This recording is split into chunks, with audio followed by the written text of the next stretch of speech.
Greedy old man. My son-in-law threw wine in my face during Christmas dinner when I refused to give up my room to his parents. My daughter added, "Don't call me your daughter anymore." I smiled calmly, got up, and dialed the number. Phase 1 complete. Next came betrayal, revenge, and justice. The police arrived.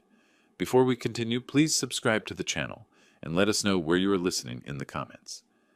My hand was still on the doorknob when I heard their voices. I'd returned from Thomas Sterling's office early.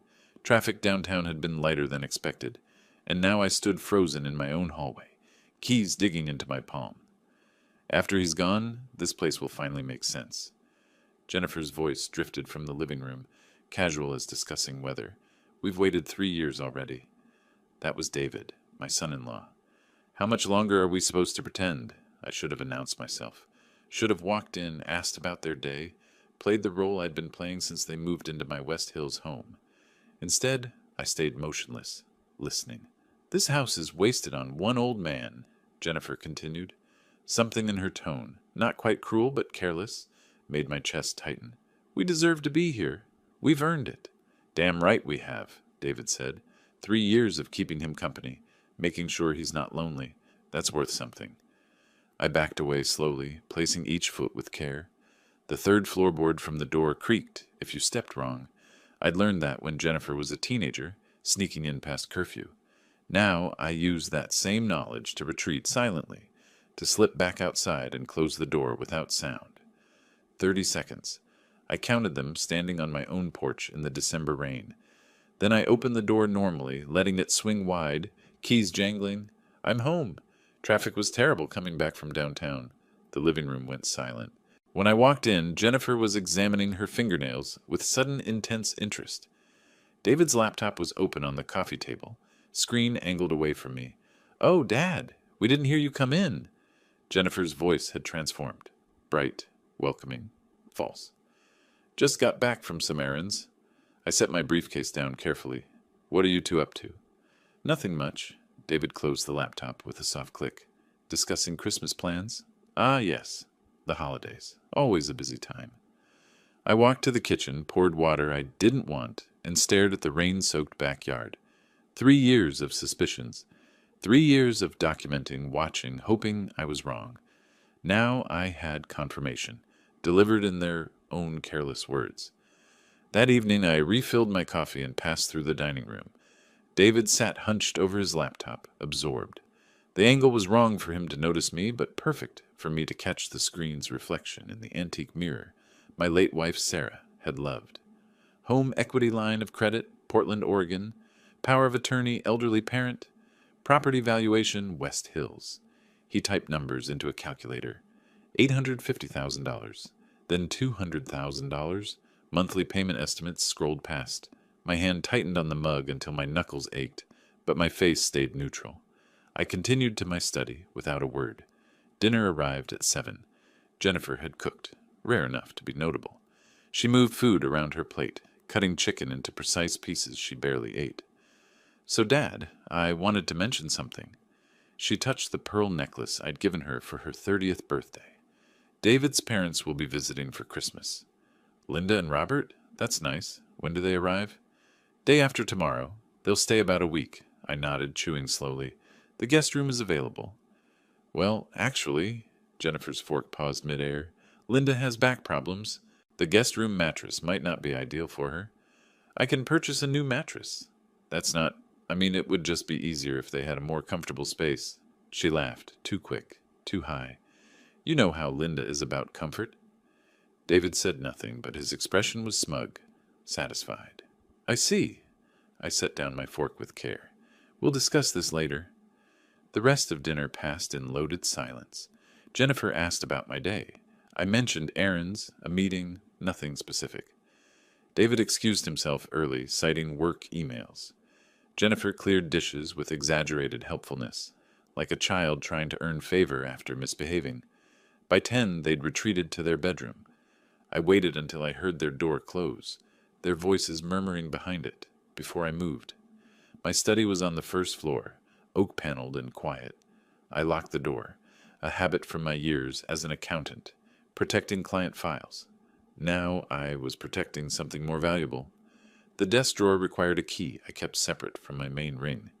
Inside lay a thick accordion folder, meticulously organized. I spread the contents across the mahogany surface like a card player revealing a winning hand. Bank statements. 3 years of Jennifer's charges on cards I'd temporarily covered. $95,000 total. Each statement highlighted, dated, cross-referenced. Loan agreement, $32,000 for Jennifer's BMW, signed 2 years ago.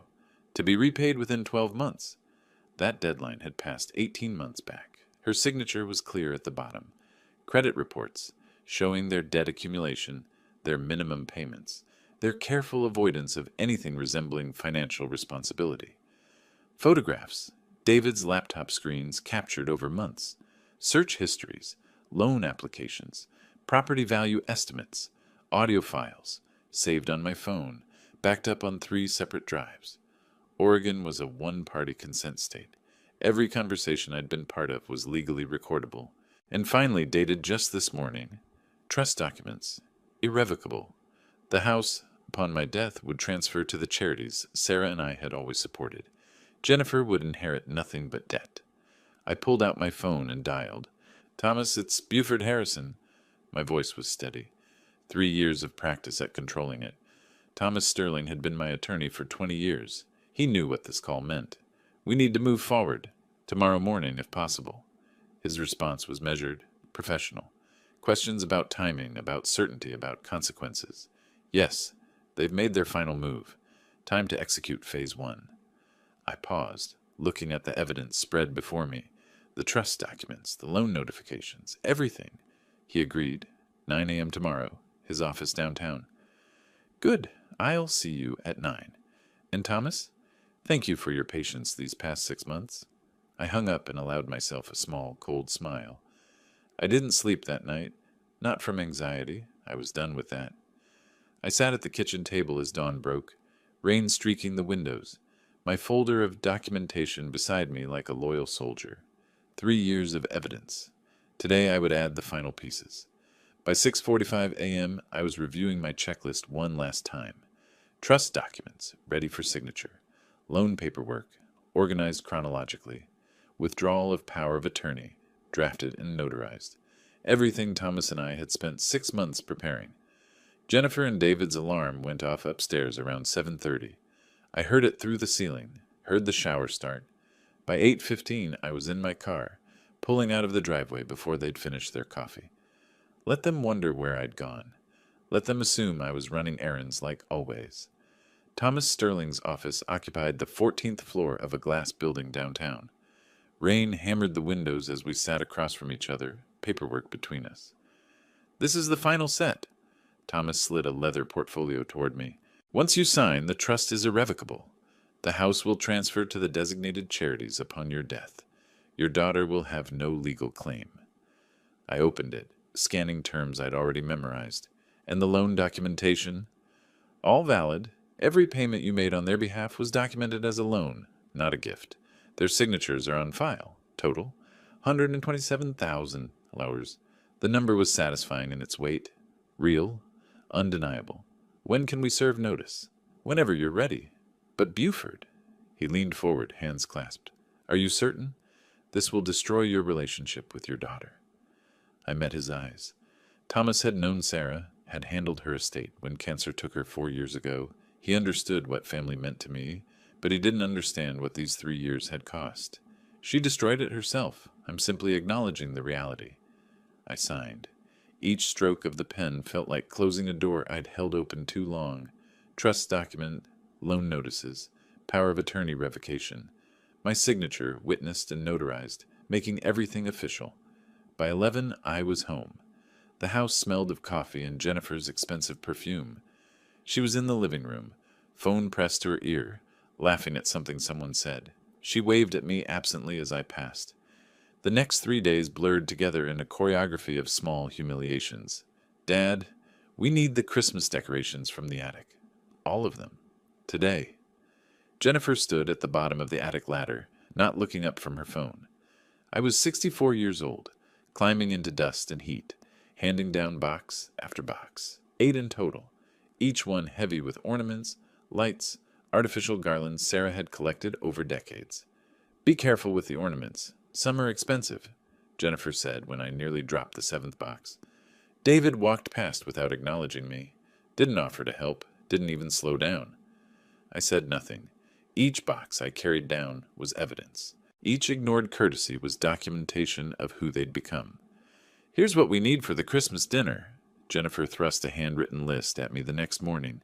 "Stick to these brands. Linda will notice if we go cheap." I scanned the items. Organic turkey, imported cheese, specific wines I knew cost $65 per bottle. "This will be expensive." "It's Christmas, Dad. Don't be stingy." Something in her tone, dismissive, entitled, reminded me of David. They'd been married 5 years. Sometimes people became their spouses. Sometimes they'd always been this way, and marriage just gave them permission. "How much do you expect this to cost?" $400 maybe? You can afford it." At the grocery store, I loaded the cart methodically. Premium ingredients, exact brands, 3 bottles of wine at $65 each. The cashier rang up the total. $427. I handed over my credit card and watched her swipe it, watched the receipt print. Another entry for the folder, another brick in the wall I was building.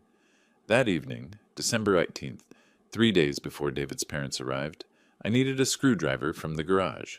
Something to adjust the loose handle on my study door. Simple task. I heard David's voice before I opened the door, talking on his phone, assuming he was alone. I stopped, pulled out my phone, activated the voice recorder, stood motionless outside the garage door. "Yeah, I need a property appraisal for a home equity line of credit." His voice was casual, confident. "West Hills area, 3-story, probably valued around $850,000. Pause. "I'm anticipating $200,000 credit line. Should be straightforward given the property value." Pause. "No, not the current owner. Will be transferring to my name soon. Family situation, inheritance process accelerating." My finger pressed harder on the phone, making sure it was recording. "Medical reasons," David continued. "No death yet, but the old man's declining. Power of attorney first, then transfer. Should be finalized by end of January." 4 minutes. That's how long he talked, outlining his timeline, his strategy, his absolute certainty that my house would be his. When I heard him moving toward the house side door, I slipped around the corner, waited for him to pass, then entered through the outside entrance. The recording was already uploading to cloud storage.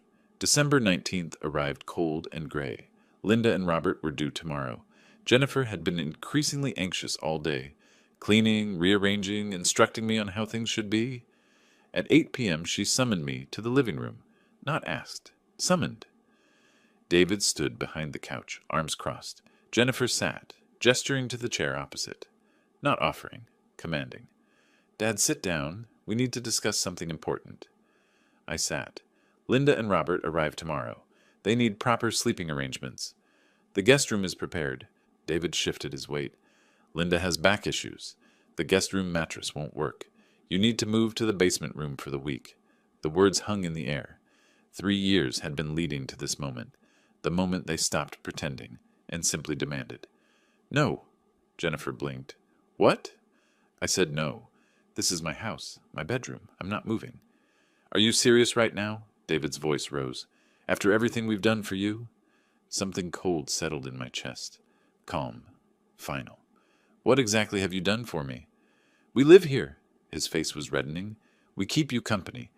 We could be anywhere, building our own lives, but we stay here taking care of you." "Taking care of me? You pay no rent? No bills? No food? I've covered every expense for 3 years." Jennifer's eyes were wet now. "How can you be so cruel? We sacrificed our independence to be here for you." "Sacrificed or convenient?" David took a step forward. "This house will be Jenny's, anyway. You know that. We're just accelerating the inevitable." There it was. Final confirmation, delivered with such casual certainty. They believed they'd already won. I stood slowly. "I see. Thank you for clarifying your intentions. That's very helpful." "Dad, wait." "No. I think we've said everything that needs saying. Excuse me." I walked to my study, locked the door, and retrieved the folder from my desk drawer. I spread everything across the mahogany surface again, but this time with different eyes. Not reviewing, admiring. 3 years.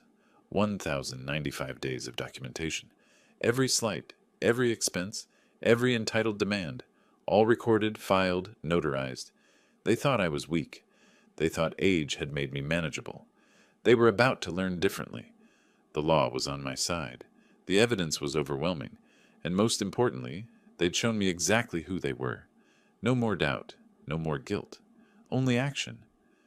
I closed the folder and allowed myself a genuine smile. Not warm, but satisfied. The trap was set. They'd walked in willingly. Linda and Robert Matthews arrived the next afternoon in a luxury rental car, a black Cadillac Escalade that announced their presence before they even reached the door. I watched from my study window as David rushed down the porch steps, arms spread in greeting. Jennifer appeared from the kitchen, smoothing her dress with nervous hands. Linda emerged from the Escalade like royalty surveying conquered territory. Designer heels touched wet pavement first, impractical shoes for December rain. She paused before fully exiting, her gaze sweeping the property with visible assessment. Her nose wrinkled slightly. Robert circled to retrieve luggage while Linda stood motionless, letting the rain dampen her coat rather than hurry inside. I remained at the window, cataloging details. David's eager gestures, Jennifer's anxious hovering, Linda's critical scan of my home's exterior, Robert's passive following carrying 2 large suitcases that suggested they planned an extended stay. When they entered the foyer, I heard Linda's voice clearly through my open study door. Well, it's certainly spacious, though the aesthetic is rather of another era. We've been planning some updates. Jennifer's laugh was brittle. Modern touches. I should think so. This wallpaper must be from the 90s. And that chandelier, a dismissive gesture I couldn't see but could picture perfectly. Once we're settled in properly, we'll renovate completely, David said. Once you have the authority, yes. Until then, I suppose we endure. I emerged from my study. Linda, Robert, welcome to my home. Linda barely glanced at me. Buford, thank you for accommodating us on such short notice. Family is always welcome. How gracious. Though I understand the guest room situation is less than ideal. That evening's dinner was theater. I'd prepared roasted chicken, vegetables, wine, simple but quality. Linda dominated conversation with surgical precision. Buford, this house really is excessive for one person. Don't you find it overwhelming? I've lived here 15 years. I'm comfortable. Comfortable, perhaps, but practical. She gestured with her fork. A man your age in a 3-story home? The stairs alone must be exhausting. Mom has a point, Buford. David leaned back, expansive. Senior living communities offer so many advantages. I'm 64, not infirm. Yet. Linda's smile didn't reach her eyes. None of us stay young forever. David has told me about your forgetfulness. My what? Just little things, Dad. Jennifer spoke quickly. You know, misplacing keys, forgetting appointments. I've misplaced my keys twice in 3 years. I've missed no appointments. Denial is common. Linda cut her chicken with exaggerated care. My mother was the same way before we had to intervene. Linda, perhaps, Robert began. Robert, please. She silenced him with a look. David deserves this house. He's earned it through patience and devotion. Earned it? I kept my voice level. How? By staying with you, of course. Caring for you. That's worth something. I said nothing more. Each comment was a small blade, precisely placed. I noted them all. Linda's casual cruelty, Jennifer's eager agreement, David's smug satisfaction, Robert's guilty silence. This was rehearsed, coordinated. They'd planned this assault before arriving. After dinner, I excused myself, citing fatigue. In my study, I sat in darkness, door slightly ajar. Around 11 p.m., voices drifted from the living room, all 4 of them speaking in hushed but excited tones. I moved silently through the hallway, positioning myself in shadows where I could hear, but remain unseen. My phone was already in my hand, recorder activated, volume muted. I've researched the legal pathway. David's voice carried confidence. Power of attorney based on diminished capacity. It's completely legitimate if we have medical documentation. But Dad seems fine mentally, Jennifer said. How would we? I know someone. Linda's voice was matter-of-fact. Dr. Gerald Thornton. He and I have and understanding. For $3,000, he'll conduct an evaluation and provide the necessary diagnosis. Linda, that's fraud. Robert's objection was weak. It's expedience, Robert. Don't be naive. What if Dad refuses to see this doctor? Jennifer asked. He won't know he's being evaluated. Thornton will come here as a family friend, make observations, file his report with the court. My legs ached from standing motionless, but I didn't move. Every word was evidence. Once the power of attorney is granted, you'll have full control, Linda continued. Financial, medical, residential decisions, everything. And then? Jennifer's voice was small. Then we move him somewhere appropriate. Selwood Senior Living has an excellent memory care unit, but he doesn't have memory problems. David's response was cold. He will, according to the documentation. That's the point, Jenny. Keep up. The house transfers to you. David gets the equity line he needs for his business expansion, and everyone benefits. Everyone except Dad. He'll be comfortable. Well-fed, supervised. Honestly, it's better for him. He doesn't need the stress of managing this property. Exactly. Linda's voice held satisfaction. We're actually doing him a favor. I stood there for 47 minutes, recording every word. My hands remained steady. This wasn't shock. This was confirmation. When they finally dispersed to their rooms, I returned to my study and backed up the recording to 3 separate cloud services. The next morning, I entered the kitchen at 8. They were already seated, unusual, as typically they slept late. Good morning, I said pleasantly. I have errands to run today. Linda barely acknowledged me, discussing with Jennifer the changes she'd make to the living room. David was on his phone, fingers moving rapidly across the screen. Texting the corrupt doctor, probably. I'll be back this afternoon. I carried my coffee mug to the sink, rinsed it carefully. Where are you going? David asked without looking up. Banking, paperwork, the usual. By 9:30, I was pulling into the parking garage of Patricia Reeves's office building downtown. Patricia had been my notary for 20 years, handled my first property deals, helped me build my accounting business. When I entered her office, she smiled warmly until she saw my expression. Buford, what's wrong? I set my phone on her desk. Listen to this. We sat in silence as the recording played. Patricia's face hardened progressively, professional concern giving way to outrage. When Linda mentioned Dr. Thornton, Patricia made a note. When David discussed memory care facilities for a man without memory issues, her pen pressed harder against paper. When it ended, she played it again, transcribing key passages. This is conspiracy to commit fraud and elder abuse. Her voice was tight. But we need to move fast. If they contact this Thornton before we act, he might file false documentation. What can we do? For 2 hours we worked. Patricia drafted documents with practiced efficiency, formal revocation of any powers of attorney, even those not yet filed, modification of my irrevocable trust to explicitly exclude claims based on alleged mental incapacity, a notarized statement of my current mental competency, witnessed by Patricia and her paralegal, a detailed letter to the Oregon Medical Board regarding Dr. Gerald Thornton's willingness to falsify capacity evaluations. Patricia applied her notary seal with firm pressure, official, legal, irreversible. She made 5 copies of everything, distributed them into separate envelopes. One for you, one for Thomas Sterling, one for my files, one for the safety deposit box, one to be held sealed unless needed. She labeled each carefully. Redundancy. They'll try to claim these don't exist. We need proof in multiple locations. Will this stop them? It removes their legal pathway completely. And Buford, this recording is evidence of attempted elder abuse. If they proceed, you could press charges. I don't want them arrested. The truth surprised me. I want them gone. Then we make it impossible for them to stay. Legally, financially, emotionally impossible. When I left her office, the rain had intensified. I drove home slowly, taking the long route through downtown Portland. I needed time to think. By the time I pulled into my driveway, I'd made my decision about what came next. The house was bright with lights, laughter audible from inside. They were celebrating something, probably their brilliant plan. I sat in my car for 5 minutes, rain drumming on the roof, watching them through the windows. Then I collected myself and entered. Successful errands? Jennifer asked absently from the couch. Very successful, I replied. The next morning, I entered the kitchen to find all four of them already seated, waiting. The staging was deliberate. Linda occupied my usual chair at the table's head, David to her right, Jennifer to her left, Robert at the far end. A single chair remained open, positioned like a defendant's seat, isolated and facing them all. I noted the arrangement, but took the chair without comment.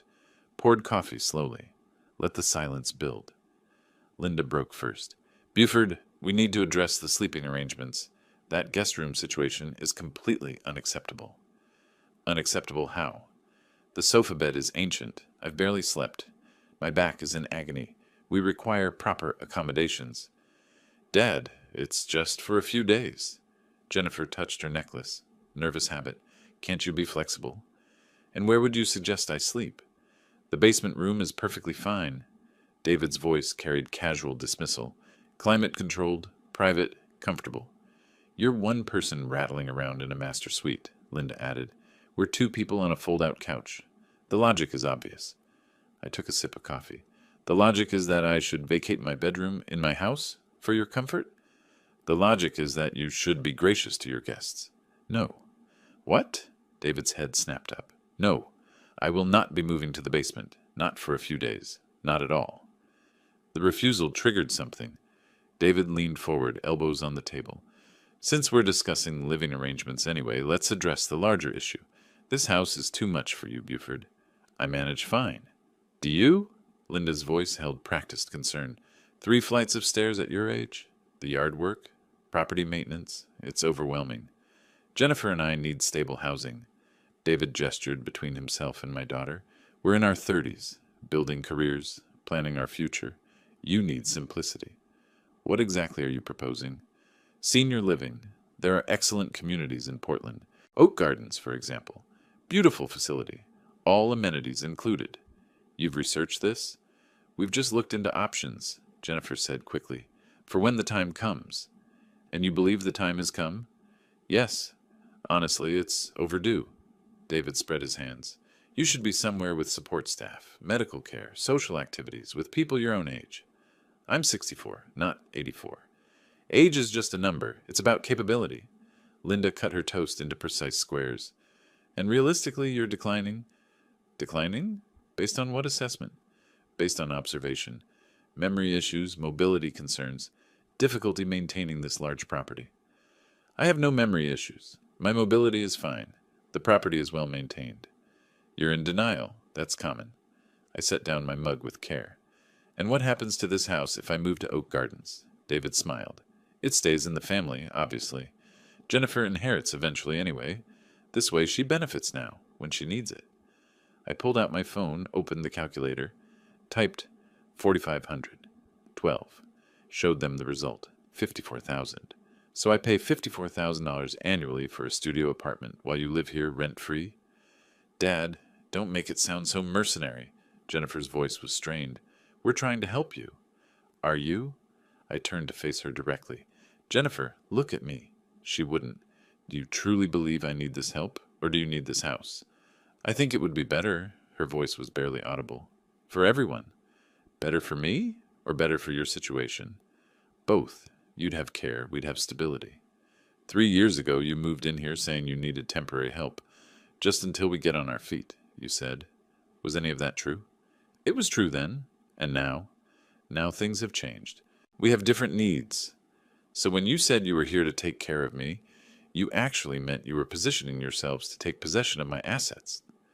Stop twisting her words. David stood abruptly, palms flat on the table. We're thinking about your welfare. My welfare? Or your inheritance? Both. Why can't it be both? Because one is generous and one is greedy, and I'm curious which is actually motivating this sudden concern for my well-being. David leaned over the table, looming. You're being stubborn. Think about Jennifer for once. She's your daughter. She deserves security. She has security. She's lived here rent-free for 3 years. Temporary security. We need permanent arrangements. By permanent, you mean ownership of my house. I mean appropriate distribution of family assets. You're going to end up in Oak Gardens eventually, whether you cooperate now or not. David's voice dropped, threatening. We can do this the easy way, or we can pursue other options. Other options? Explain. He caught himself, realizing he'd said too much. Legal options. Standard procedures for elderly individuals who can't properly manage their affairs. And you believe I can't manage my affairs? I think you're becoming incapable of making sound decisions. This conversation proves it. I smiled, cold, knowing. The expression clearly unsettled him. How fascinating. And these legal procedures, you've researched them? I've consulted resources, yes. What kind of resources? That's not relevant. The point is there are mechanisms like power of attorney, perhaps. Among other things. My smile widened slightly. I see. Well, you should certainly explore all your options, though I'd suggest consulting with a qualified attorney first. Legal procedures require proper documentation. Inadequate paperwork can lead to complications. Are you threatening us? Linda's voice was sharp. Threatening? No. Advising. The law is complex. One should be careful when attempting to invoke it. I stood, pushed my chair in, carried my mug to the sink, rinsed it methodically, placed it in the dishwasher, every movement deliberate. I appreciate your concerns. I'll give your proposal the consideration it deserves. Linda looked triumphant. So you'll look at oak gardens? I'll consider everything you've said. When will you decide? David asked. After Christmas. Speaking of which, tomorrow evening I'm hosting a dinner. 6 o'clock. I've invited guests. What guests? Jennifer's voice rose. I thought it was just family. Old friends, people I should have included from the start. You'll meet them tomorrow. Who specifically? David's confidence was wavering. People who matter. They'll be interested to meet all of you as well. This is highly irregular, Linda protested. Christmas should be family only. My house, my guest list. 6 o'clock. Dress appropriately. First impressions are important. What does that mean? It means be on your best behavior. These guests are observant. I turned toward the door, then paused. Oh, and David? About those legal procedures you mentioned? Consult an attorney before filing anything. You'll want to ensure your documentation is ironclad. Judges are particular about legitimacy, especially in elder law cases. Attempted fraud, even unsuccessful fraud, carries serious consequences. Who said anything about fraud? Did I say fraud? I meant errors. Paperwork errors. Easy to make when one rushes into legal processes without proper guidance. Buford, what are you implying? Linda's voice had lost its confidence. I'm not implying anything. I'm stating facts. The law protects vulnerable individuals from exploitation. It's quite robust, actually. Courts take these matters seriously. I stepped through the doorway. 6 o'clock tomorrow. Don't be late. My guests are punctual people. Behind me, silence stretched. Then Linda's voice, uncertain. What did he mean by that? Nothing. David's response lacked conviction. He's just posturing. I don't know. Robert spoke for only the second time all morning. The way he looked at you, David. That wasn't a desperate man. That was a man holding all the cards. I closed my study door and allowed myself a genuine smile. Christmas Eve arrived with gray skies and steady rain. I spent the afternoon in my study, making final calls, confirming arrangements. Jennifer and David moved through the house like ghosts, cleaning nervously, watching clocks. Linda complained about the guest room, the meal preparation, not being consulted on the menu. By 5:45, the dining room was ready.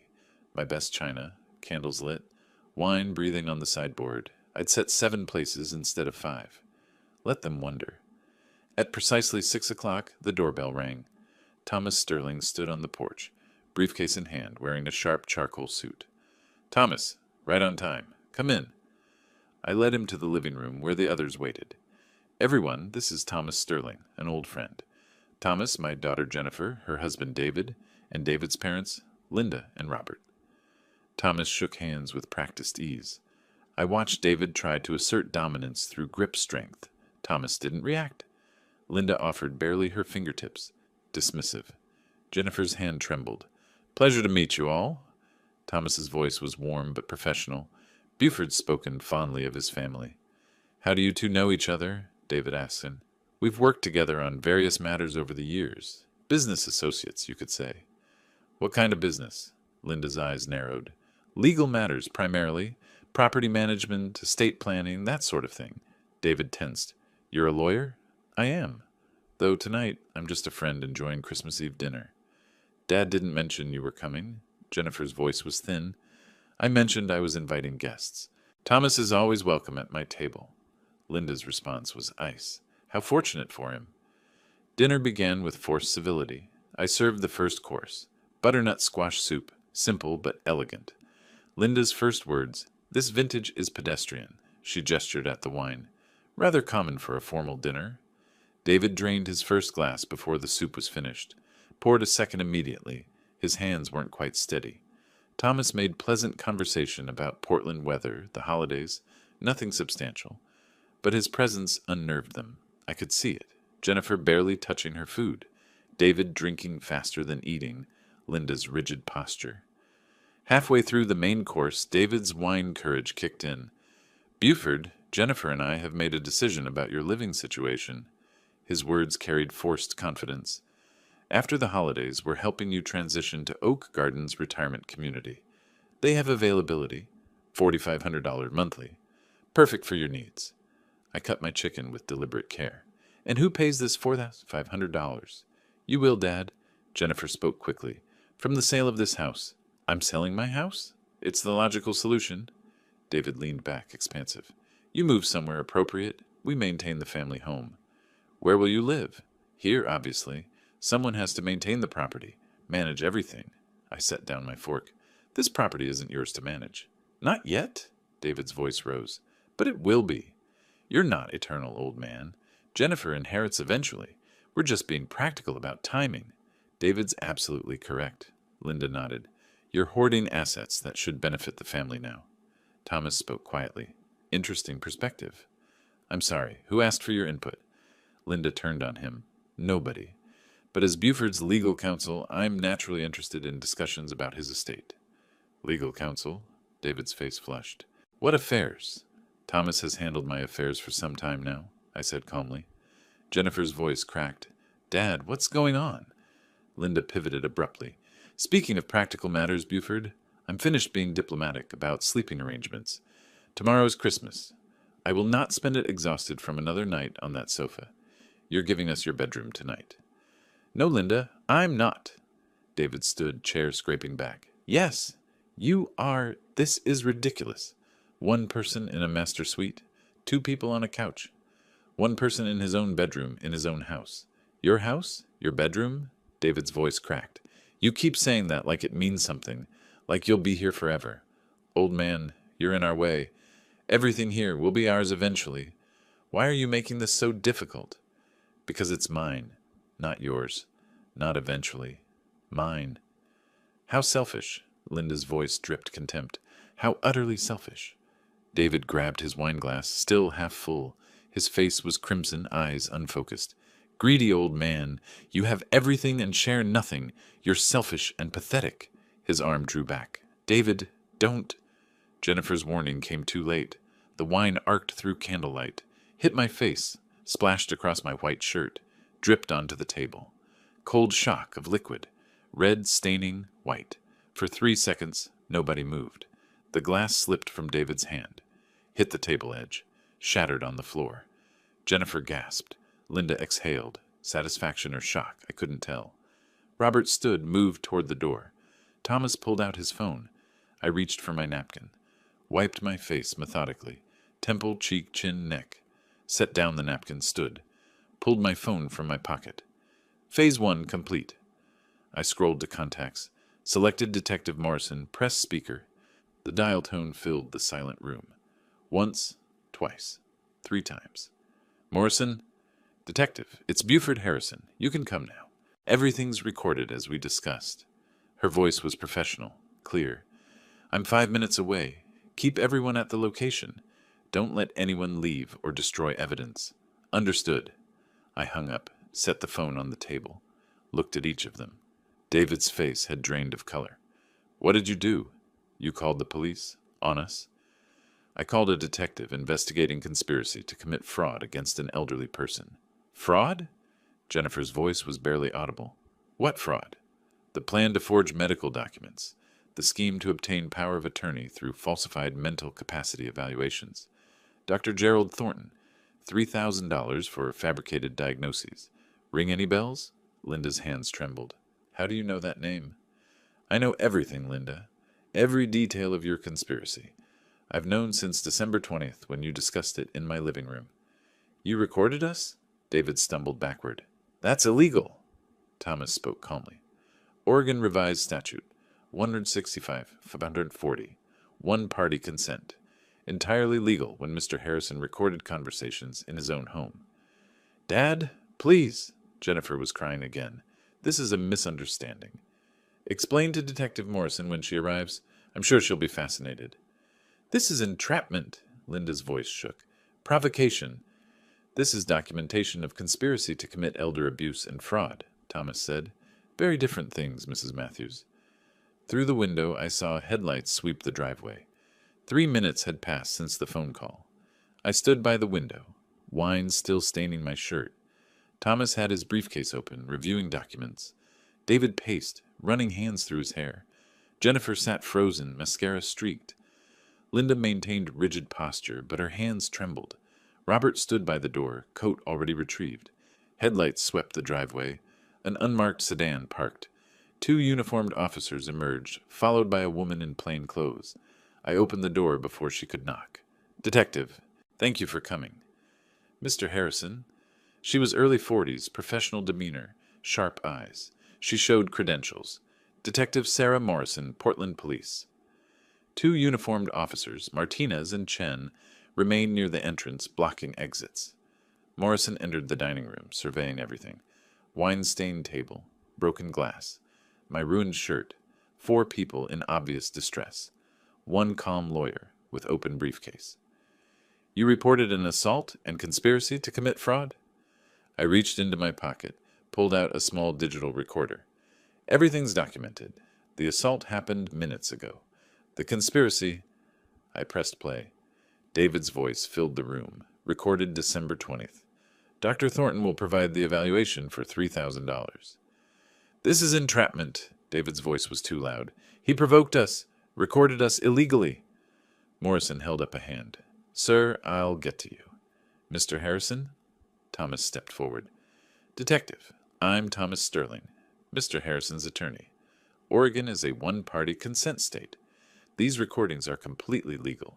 Mr. Harrison recorded conversations in his own home, to which he was a party. Morrison nodded, familiar with the law. But he set us up. David tried again. The whole dinner was a trap. So you're admitting the statements on the recording are accurate? David froze, realizing his mistake. My son has had too much to drink. Linda's voice was strained. He doesn't know what he's saying. Morrison glanced at the wine bottles. I can see that. Sir, have you consumed alcohol tonight? That's irrelevant. Actually, it's quite relevant to credibility and behavior. Morrison listened to key portions of both recordings.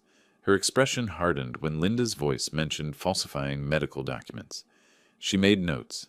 Dr. Gerald Thornton, $3,000. Falsified capacity evaluation. When the recording reached the wine-throwing moment, she looked at my stained shirt, then at David. Did you throw a beverage at Mr. Harrison? He was being impossible, refusing reasonable requests. That's not an answer. Did you throw wine at him? David looked around for a lawyer who wasn't there. Yes, but... No buts needed. Simple assault. Minimum. She continued writing. Are you arresting us? Jennifer's voice cracked. That depends. Mr. Harrison, do you wish to press charges for the assault? I considered. Everyone watched. I could destroy them completely right now. Not for the assault. I want it documented, but I don't want my son-in-law arrested on Christmas Eve. Jennifer exhaled. Premature relief. However, I do want the conspiracy investigated. Attempted fraud against an elderly person, conspiracy to falsify medical documents, attempted illegal seizure of assets. Morrison nodded. We'll open an investigation. I'll need to interview everyone separately. She turned to Linda. Mrs. Matthews, do you know a Dr. Gerald Thornton? Linda's face paled. I want an attorney present before answering questions.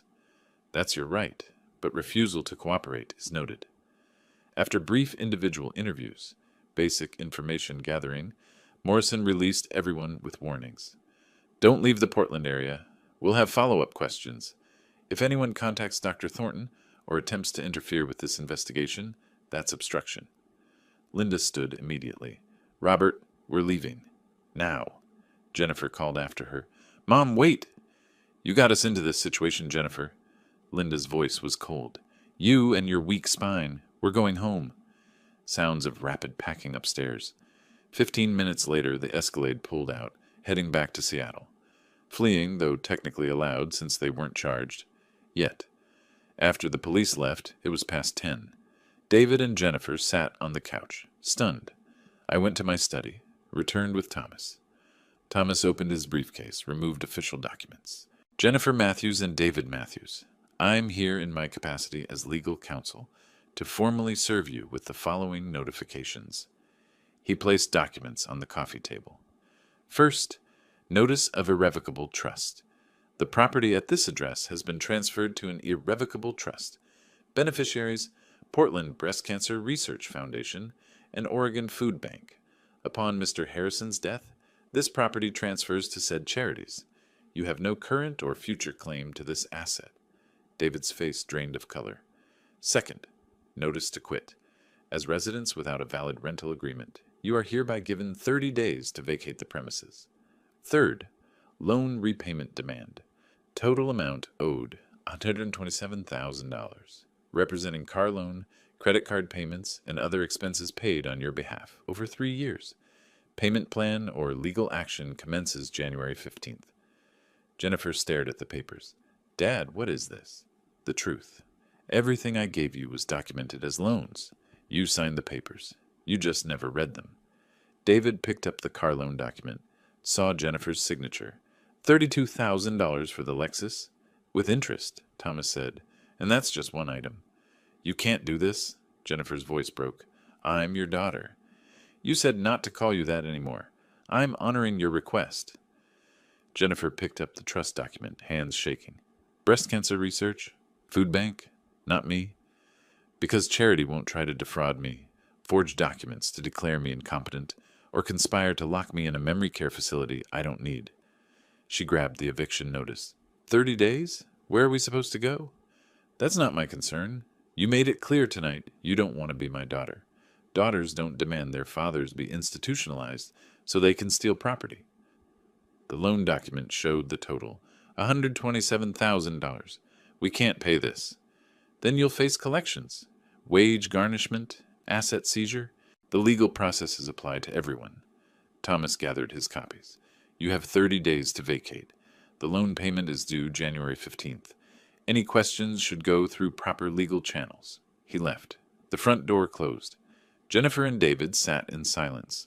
Documents spread before them like evidence of their own destruction.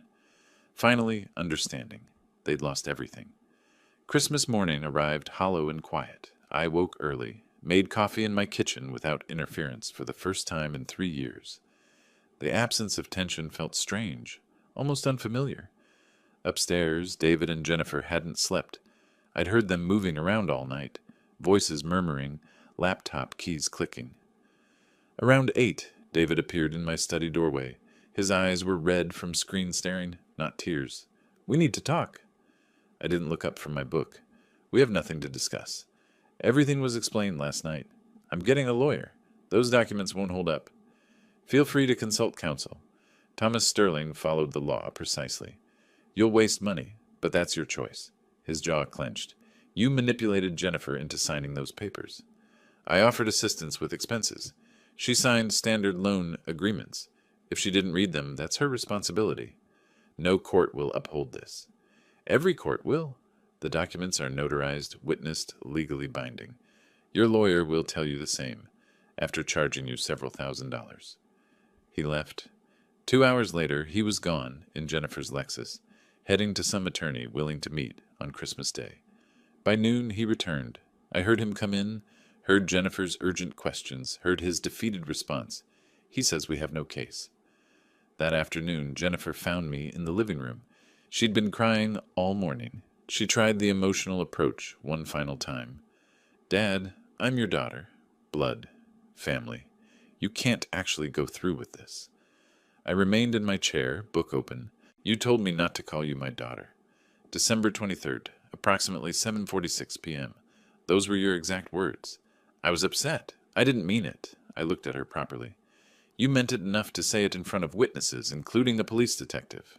You meant it enough to support a plan to have me declared incompetent and institutionalized. Which part exactly didn't you mean? She had no answer. Tears, apologies, promises to do better, all flowed freely. I remained unmoved. I would have forgiven the greed. I would have forgiven the manipulation. But you conspired to take my freedom. That crosses a line that can't be uncrossed. The next day, David's desperation took a predictable turn. He contacted the Portland Tribune with his version.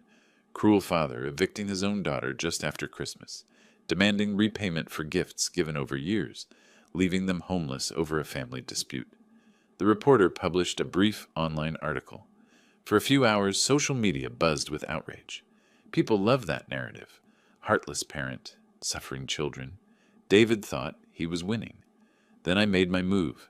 I contacted the same reporter, provided complete context, recordings of the conspiracy, documentation of the power of attorney scheme, proof of attempted fraud, copies of loan agreements showing legitimate debt collection.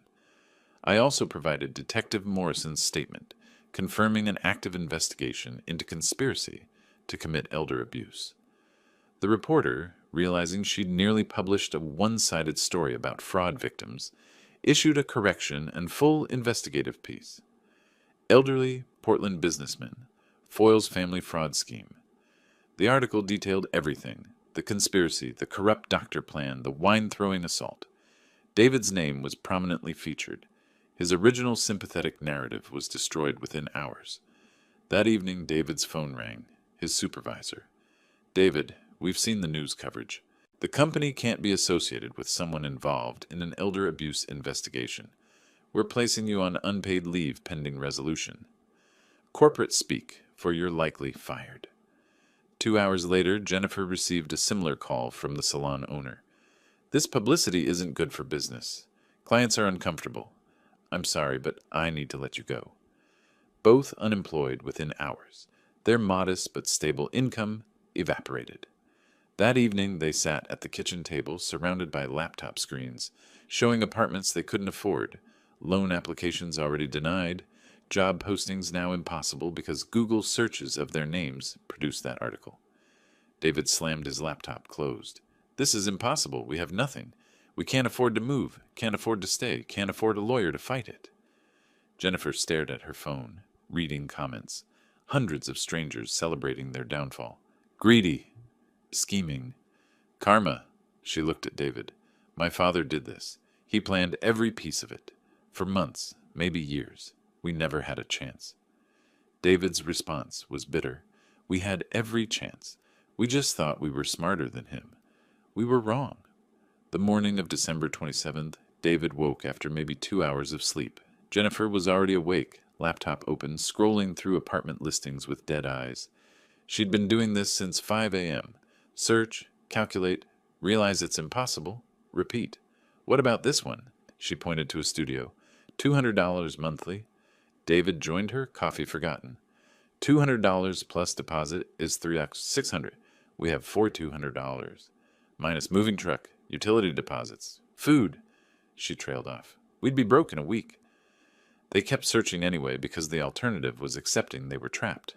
By noon, they'd called 15 apartment complexes. Each conversation followed the same script. Yes, we're interested. Credit check? Well, there's some outstanding debt. How much? $127,000. No, I understand. Thank you anyway. 13 rejected them immediately. 2 said maybe, but required co-signers with excellent credit. They had none. David tried a private landlord on Craigslist. The landlord Googled their names during the call. Is this you in the Portland Tribune article about the fraud investigation? Click. Dial tone. Their names were poison. Jennifer went to the bank, hoping for a personal loan. The loan officer was sympathetic until he ran the credit check. Mrs. Matthews, you have a registered debt of $127,000 with an active collection notice. Your debt-to-income ratio is, well, infinite since you're currently unemployed. I can't approve any credit. What about our savings? He checked. $4,587.23 in your joint checking. That's all you have with us. She'd hoped there was more somewhere. There wasn't. Mid-afternoon, David decided to sell Jennifer's Lexus. He retrieved the title from their filing cabinet. Owner name, Buford Harrison. He reread it 3 times. The vehicle they'd driven for 2 years wasn't theirs at all. He found me in my study. The car, you own it? According to the title and loan agreement, yes. It's collateral for the debt. We need it. For work, for finding housing. You're welcome to continue using it until you vacate. After that, it reverts to me as partial debt repayment. That's worth $25,000. That barely covers a fraction of what you claim we owe.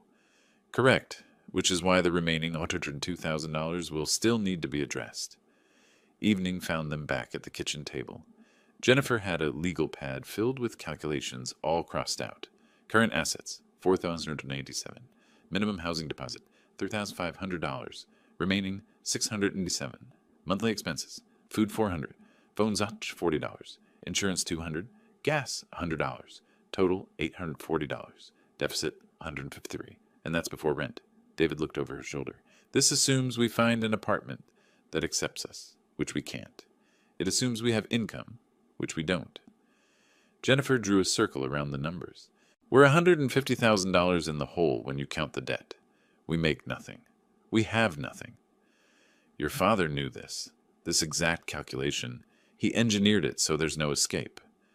Jennifer stared at the pad. No, he engineered it so we'd understand exactly what we did.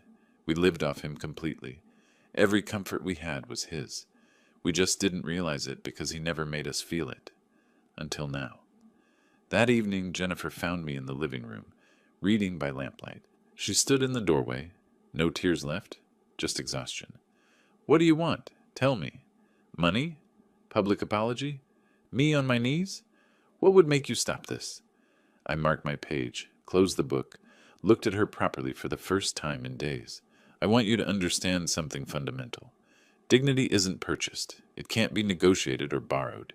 You sold yours for the illusion of easy money, a house you didn't earn, wealth you didn't build, security you didn't create. I'm not punishing you, Jennifer. I'm removing the support you took for granted and forcing you to stand on your own merit. If you have none, that's not my failure. It's yours. She stood there, those words sinking in. For the first time, she wasn't arguing or manipulating. She was listening. You've been planning this for how long? 3 years. Since the day I realized you saw me as an obstacle to inheritance rather than a father. And there's nothing I can do? Nothing that would change your mind? You had 3 years to treat me with respect. You chose contempt. You had opportunities to be honest. You chose conspiracy. You had chances to see me as human. You chose to see me as an asset to acquire.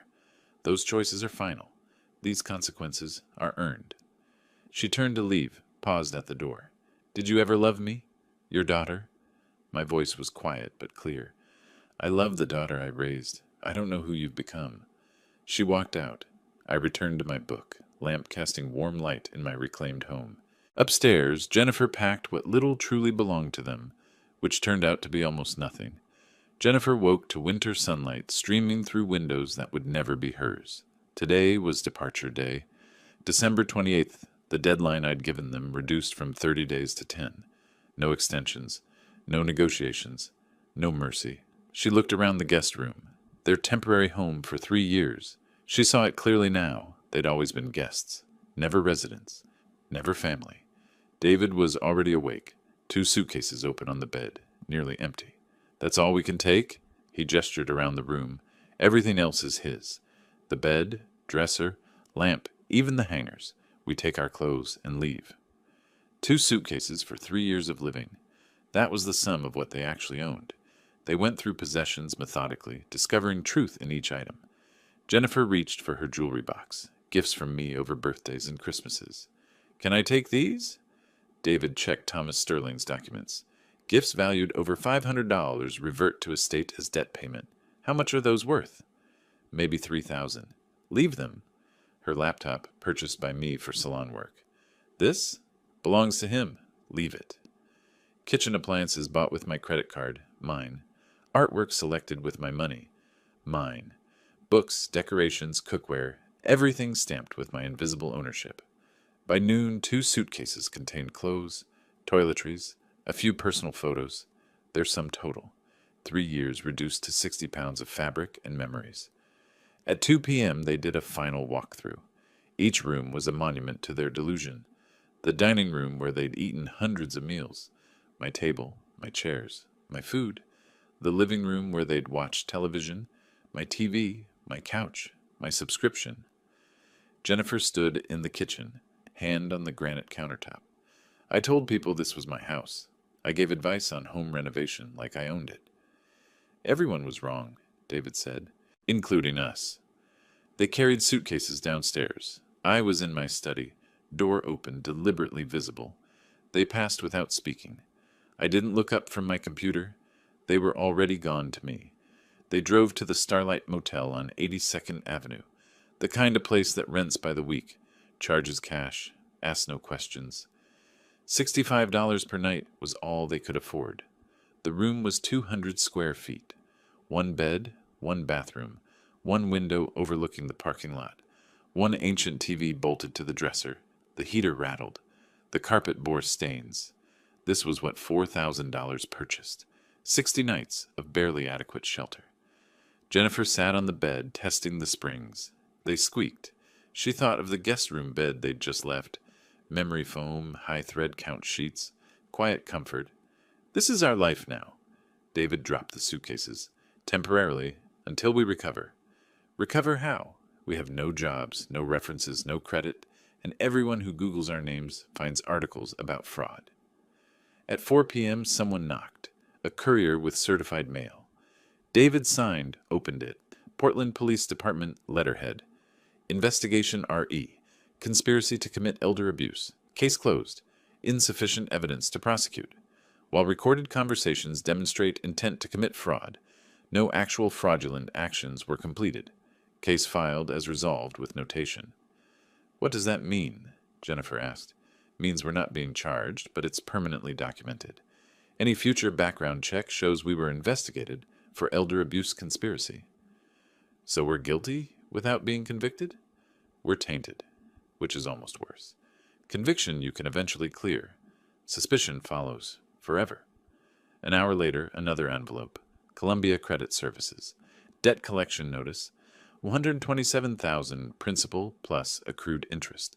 Payment plan required within 30 days, or wage garnishment proceedings initiated. Payment options: $3,000 monthly for 4 years, or $1,500 monthly for 8 years, or lump sum settlement of $110,000. This is impossible, David said. Jennifer read over his shoulder. What happens if we don't pay?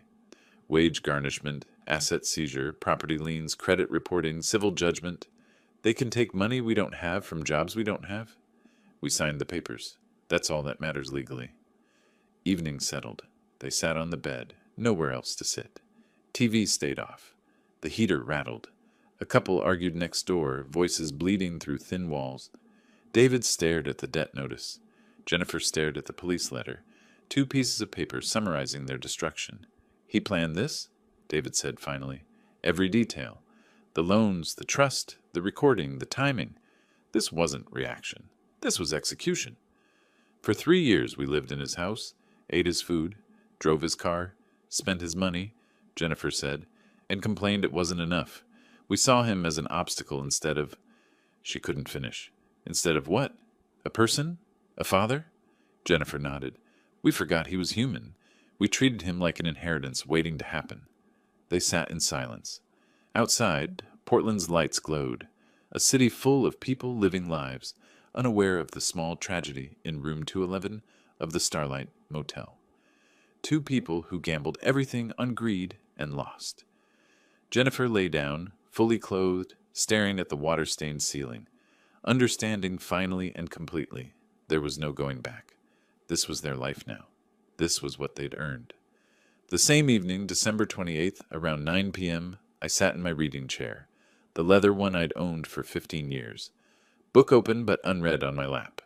The house was quiet in a way it hadn't been for 3 years. Not empty. Inhabited. By choice. By peace. No television blaring from the guest room. No arguing about money, about me, about their entitled future.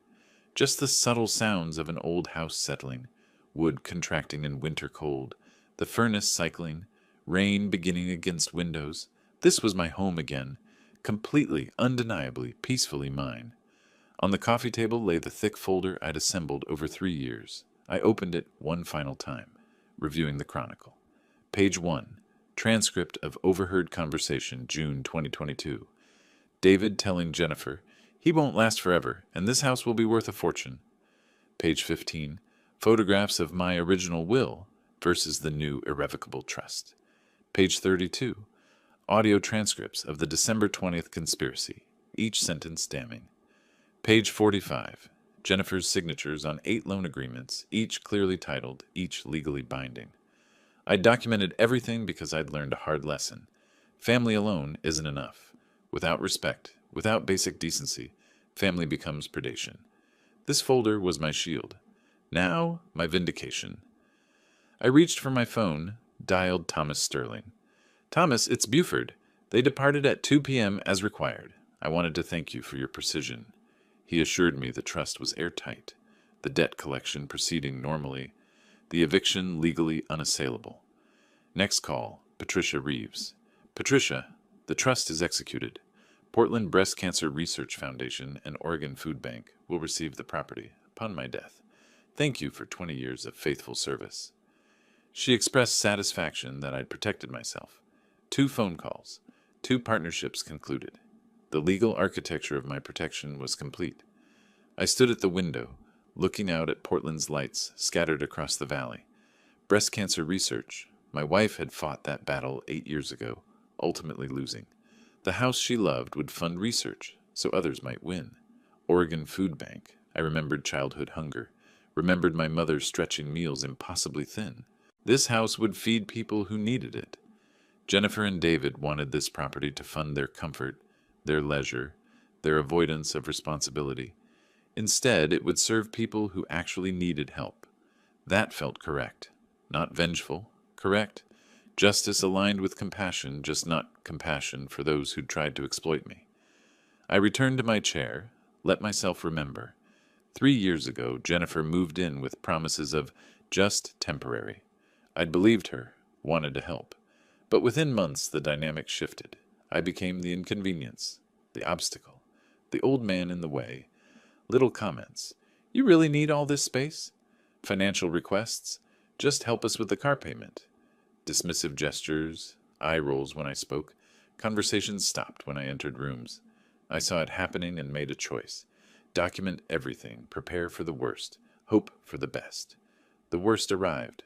My preparation saved me. I felt no guilt about that. I'd expected to feel victorious. I'd won, after all, kept my home, exposed their scheme, protected my assets, restored order. But sitting in that quiet house, I felt something different. Profound sadness mixed with relief. I'd lost my daughter, not to death, but to choices. Her choices, not mine. She'd chosen greed over relationship, conspiracy over honesty, entitlement over gratitude. I'd responded by removing myself from exploitation, but the cost was permanent severing. 36 years of fatherhood ended. I wasn't happy about that, but I was at peace with it. Some prices are worth paying to maintain dignity. I stood, walked through my house room by room. The guest bedroom, I'd convert it to a library, remove all traces of their occupancy. The dining room, I'd refinish that wine-stained table, restore what was damaged. The kitchen, I'd rearrange it for one person's efficiency, my projects, my space. Each room would be reclaimed, reimagined, repurposed. This wasn't the end of my life. This was a beginning. I was 64, healthy, financially secure, and finally free from people who saw me as a resource rather than a person. I stepped onto the back terrace, cold December air, sharp in my lungs. Below, Portland glowed. Above, stars emerged between clouds. I raised my coffee mug in a quiet salute to myself, to dignity, to boundaries, to the courage to protect yourself from those who'd harm you, even when they're family, especially when they're family. I finished my coffee, returned inside, locked the door, turned out the lights. Tomorrow I'd begin again. Tonight, I'd rest in the silence I'd earned, the silence after the storm, the silence of a home that was finally, completely, peacefully mine. If you like this story, please like this video, subscribe to the channel, and share your impressions of this story in the comments. To listen to the next story, click on the box on the left. Thank you for watching.